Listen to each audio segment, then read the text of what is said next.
Het is gebruiksvriendelijk, veilig en heeft verschillende handige functies voor zowel particuliere als zakelijke klanten. Het belangrijkste nieuws van Curaçao in het Nederlands. Extra Journaal. Vers van de pers. Welkom bij Extra Journaal. Fijn dat u weer kijkt. We hebben het belangrijkste nieuws voor u op een rij gezet. En we beginnen met het bericht dat Tyrone Boekhout vandaag wordt beëdigd als minister. Dat is gisteren bekendgemaakt. Tyrone Boekhout wordt de nieuwe minister van Gezondheid, Natuur en Milieu.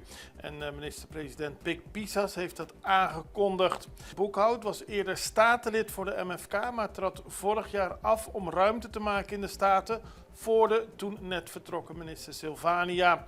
En Boekhout was eerder medewerker, adviseur van Silvania.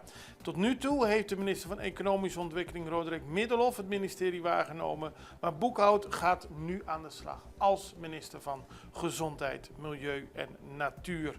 Vanmiddag is de beëdiging.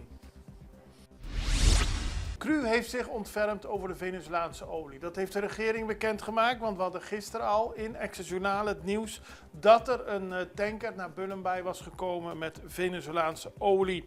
Dat heeft ermee te maken dat de regering van de Verenigde Staten vorige week het transport en de opslag heeft goedgekeurd van ongeveer 50 miljoen vaten Venezolaanse ruwe olie in de Caribische regio.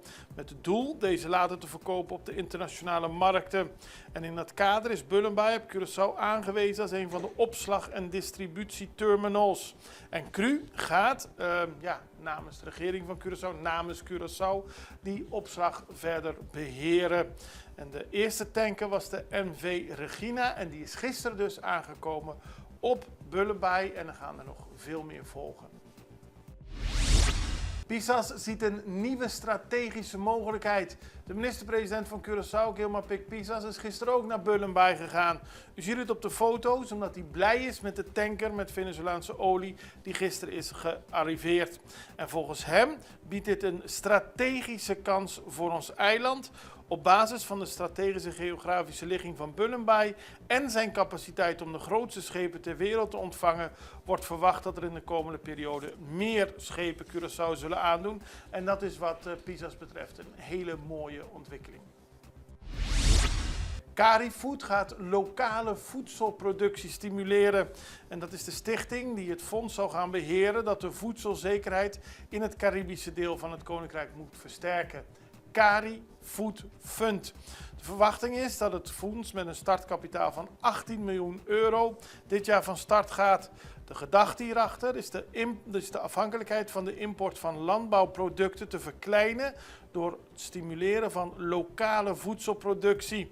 Ook zal er een academy worden opgezet die trainingen, coaching en kennisuitwisseling biedt aan startende ondernemers in landbouw, tuinbouw, veeteelt en visserij. Op die manier gaan we meer en meer onze eigen landbouw, veeteelt en visserij stimuleren. Dat is de gedachte daarachter. Chauffeur zit vast in voertuig na ongeluk. Dat gebeurde gisteren.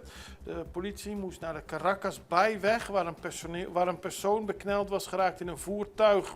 Bij aankomst van de politie troffen ze een minibusje aan dat tegen een paal was gebotst. De bestuurder zat met zijn benen bekneld. De brandweerlieden handelden snel en wisten het slachtoffer uit zijn benarde situatie te bevrijden. De man kreeg eerste hulp van het ambulancepersoneel en moest daarna naar het ziekenhuis. Een kraan slaagde erin het voertuig los te maken van de paal, want het ging om een harde botsing en heeft het daarna afgevoerd. Bumper van auto gestolen, dat gebeurde gisteren in de vroege ochtenduren naar de Frederikstraat. Daar moest de politie zijn omdat er een melding was van iemand die dus naar zijn auto kwam kijken, een Kia Soul, en zag dat de bumper was gestolen. De zaak is in onderzoek door de politie en het is, zoals u weet, niet de eerste keer dat zoiets gebeurt. Cerro Papaya Stairs, van buurttrap tot ontmoetingsplek. Mooi project. De Cerro Papaya Stairs in de wijk Cerro Papaya op Curaçao zijn inmiddels een bijzondere plek geworden waar kunst, gemeenschap en bezinning samenkomen. En daar wordt even bij stilgestaan. Aanstaande zaterdag tussen 3 uur en 6 uur 's middags is er een borrel bij de trap voor bewoners van Cerro Papaya. Mensen die niet weten wat daar aan de hand is. Het is een project gestart door Shani Bitorina. En die heeft de kunstenaar Avantia Damberg gevraagd om de enige trap in de wijk nieuw leven in te blazen.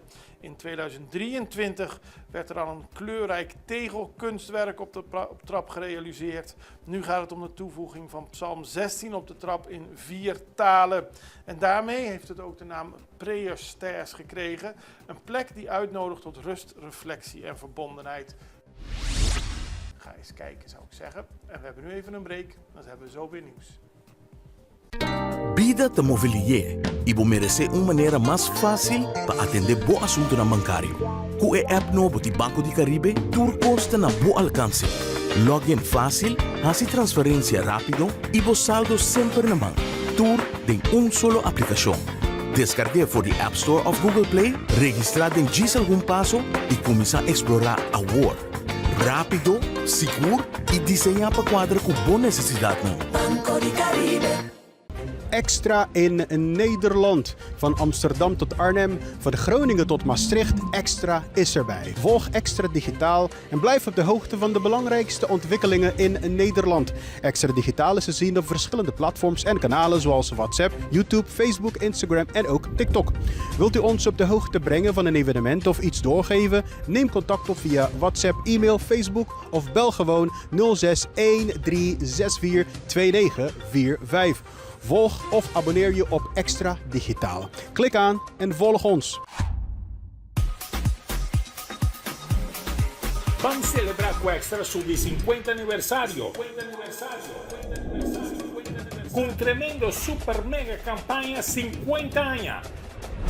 Regalando más de 50.000 florines a premio. Entre otros, pasaje y estadía en Holanda para 2 personas. Estadía de Hotel Sandals, microwave, stove, frigidaire, cama, bondi gasolina, bondi comida y hobby más. Premio principal, un auto Kia Picanto. Busca Bocorán Extra tu día, subir el website www.extra.cw y participar para Botadeno. ¡Suerte! We beginnen met nieuws over het Oranje Fonds, want dat zoekt speciale initiatieven die zich bezighouden met de bestrijding van armoede in het Caribisch deel van het Koninkrijk. Ze zijn de zoektocht gestart naar speciale projecten die deel kunnen nemen aan de Appeltje van Oranje. Aanmelden voor het thema Samen armoede doorbreken kan van 12 januari tot en met 22 februari via oranjefonds.nl/appeltjes. En dan kunnen in oktober de mensen een prijs krijgen. De organisaties die zich bezighouden met de bestrijding van armoede. Een hardnekkig probleem op de Cariben waar 1 op de 3 inwoners in armoede leeft, zo schrijft het Oranje Fonds. Projecten uit het hele Koninkrijk, maar met nadruk op de Caribische eilanden, worden gezocht. Dan is het JVO gisteren op Sint Maarten begonnen. Dat is het justitieel overleg. Er zijn verschillende delegaties uit Aruba, Curaçao, Nederland samengekomen voor dit samenwerkingsplatform tussen de ministeries van Justitie van de 4 landen. En die zal 3 dagen duren. Tijdens de eerste sessie van de vergaderingen komen de partners binnen het Koninkrijk samen om op het niveau van topambtenaren te overleggen. En het duurt tot aanstaande vrijdag. Aruba praat over een nieuwe gevangenis, een belangrijke stap voor Aruba. De minister van Justitie, Arthur Douwers, heeft een ontmoeting gehad met de UNOPS. Dat is een organisatie van de United Nations die helpt bij het beheer van grootschalige wederopbouwprojecten.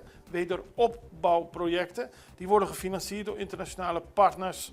Wordt gezorgd voor transparante inkoop, samenhangend projectmanagement en de naleving van internationale normen. Dus de bedoeling dat Aruba gaat werken aan plannen voor een bouw van een nieuwe gevangenis, gezien de alarmerende staat van verval van de penitentiaire inrichting KIA op dit moment. Maar er is dus nog geen beslissing genomen. Meer nieuws uit Aruba. Het monument van vermiste vissers is gerestaureerd en dat gebeurde gisteren. Er was onder meer minister-president Mike Eman. Er vond een inauguratieceremonie plaats van het monument Pescador en Perdi Riba Lamang, of zoals ze in Aruba zeggen, Lama. Het was een moment van herdenking, respect en reflectie ter ere van de vissers die zijn omgekomen en nooit zijn teruggekeerd. Zoals u begrijpt Dat zijn altijd emotionele situaties voor de achtergebleven familieleden. Maar het is mooi dat het monument weer is gerestaureerd. Wij gaan naar internationaal nieuws, want de Colombiaanse president Petro spreekt op 3 februari met zijn Amerikaanse collega Trump. Gustavo Petro heeft gisteren aangekondigd dat hij op 3 februari in de Verenigde Staten een ontmoeting zou hebben met zijn Amerikaanse ambtgenoot om diplomatieke spanningen en de militaire campagne van Washington in Latijns-Amerika te bespreken. We zullen de resultaten van die ontmoeting wel zien, zei Petro tijdens een op de televisie uitgezonden vergadering met zijn ministers. Zoals bekend was er een bittere woordenstrijd tussen Trump en Petro. Vorig jaar bleek al dat ze elkaar op heel veel punten niet lagen. Er kwam de inval in Venezuela bij, er was een dreiging. Washington zegde de veiligheidssamenwerking op. Er waren beschuldigingen van drugssmokkel en drugsproductie en dergelijke. Nou, dat leidde ertoe dat Petro onlangs Trump heeft opgebeld. En dat gesprek heeft de weg vrijgemaakt dat de twee presidenten met elkaar gaan overleggen op 3 februari in Washington. En zolang er gesproken wordt, wordt er in ieder geval, laten we hopen, niet meer ruzie gemaakt tussen deze twee belangrijke landen. Wij houden het voor u in de gaten, net zoals we al het nieuws voor u in de gaten blijven houden. Dat blijven we doen. Morgen weer. Ik hoop u dan ook weer te zien. Tot ziens. Beste dag.